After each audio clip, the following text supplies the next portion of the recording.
વડોદરા મહાનગરપાલિકા સ્થાનિક સ્વરાજ્યની ચૂંટણી એટલે કે કોર્પોરેશનની ચૂંટણી 76 ઉમેદવારોને ભાજપે મેદાને ઉતાર્યા છે. વડોદરા શહેરની 76 બેઠકો પર ભારતીય જનતા પાર્ટીનું કમળ ખીલે અને કમળ ખીલાવવા માટે રાજ્યના નાયબ મુખ્યમંત્રી હર્ષ સંઘવી વડોદરા શહેરના મહેમાન બન્યા છે. આજે વડોદરા શહેર ખાતે નાયબ મુખ્યમંત્રી હર્ષ સંઘવી પધાર્યા અને આ ભાજપના પ્રચાર પ્રસારના શ્રીગણેશ કર્યા એટલે કે શરૂઆત કરી. હર્ષ સંઘવીજી 76 ઉમેદવારોને પર્સનલી મળ્યા છે. ઇવન એટલું જ નહીં, પાર્ટીની વિચારધારા એટલે કે આ ભાજપની વિચારધારા પંચનિષ્ઠા અંતર્ગત શપથ પણ લેવડાવવામાં આવ્યા છે. પાર્ટી દ્વારા 5 એટલે કે આ પંચનિષ્ઠાના જે વાક્યો છે, જે સ્લોગન છે, તે અંતર્ગત શપથ લેવડાવવામાં આવ્યા છે. 76 ઉમેદવારો સાથે પર્સનલી ઇન્ટરેક્ટ કર્યું. સાથે જ મહત્વની 3 કાર્યાલયો પર હર્ષ સંઘવીએ મુલાકાત એટલે કે ત્યાં વિઝિટ પણ કરી છે. કાર્યકર્તાઓને મળ્યા છે, કાર્યકર્તાઓને પ્રોત્સાહન પૂરું પાડ્યું છે અને ઉમેદવારોને જીતવાની વિશ્વાસ સાથે સંકલ્પ લેવડાવી અને ઉત્સાહ પણ વધાર્યો છે. વોર્ડ નંબર 13માં હું નિધિ પટેલ. પહેલાં તો મારા પિતાજીને હું ધન્યવાદ કરવા માગું છું, કેમ કે એમને 35 વર્ષ આટલા બીજેપીમાં આપ્યા.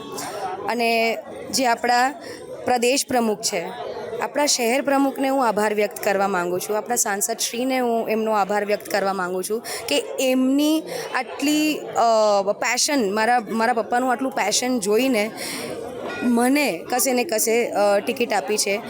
અને હું કાર્યકર્તા તરીકે બી ઘણા ટાઈમથી હું બીજેપીમાં જોડાયેલી છું. 2012થી હું જોડાઈ છું અને એમના જેટલા બી પ્રોગ્રામ્સ હોય છે તો એમને મેં જોયા છે, બહુ નજીકથી જોયા છે. સો બસ એક સંકલ્પથી અમે 4 જણા જે આપણે બીજેપીના કેન્ડિડેટ છે, વોર્ડ નંબર 13નો એક જ સંકલ્પ છે, કોંગ્રેસ મુક્ત વોર્ડ બનાવવું, કોંગ્રેસ મુક્ત શહેર બનાવવું અને કોંગ્રેસ મુક્ત ભારત બનાવવું. ખૂબ સરસ રીતે અને બધાને જનસેવા માટેના શપથ લેવડાયા અને જુસ્સો વધાર્યો અને સેવા જે અવિરત ચાલવી જોઈએ એ સેવા માટેનું વિષય બધાની સમક્ષ મૂક્યું અને ખૂબ સરસ રીતે એમને બધાને માહિતીગાર કર્યા. પ્રજા વચ્ચે તો વર્ષોથી જતા જ આવ્યા છે. એઝ અ પ્રોટોકોલ આજે અમે લોકો ફેરણી માટે ચાલુ કરીશું કે શુભ શરૂઆત કરીશું ચૂંટણી માટે. નહીં તો છેલ્લા 18-19 વર્ષથી પ્રજાની વચ્ચે જ રહ્યા છે અને છેવાડાના માનવી સુધી જ અમે રહીને જોડે કામ કર્યું. ભારતીય જનતા પાર્ટીની જે વર્ષોથી વિચારધારા છે અને આદરણીય મોદી સાહેબે જે છેવાડાના માનવી સુધી પહોંચવાની જનસેવા કરવાની પ્રેરણા લીધી છે.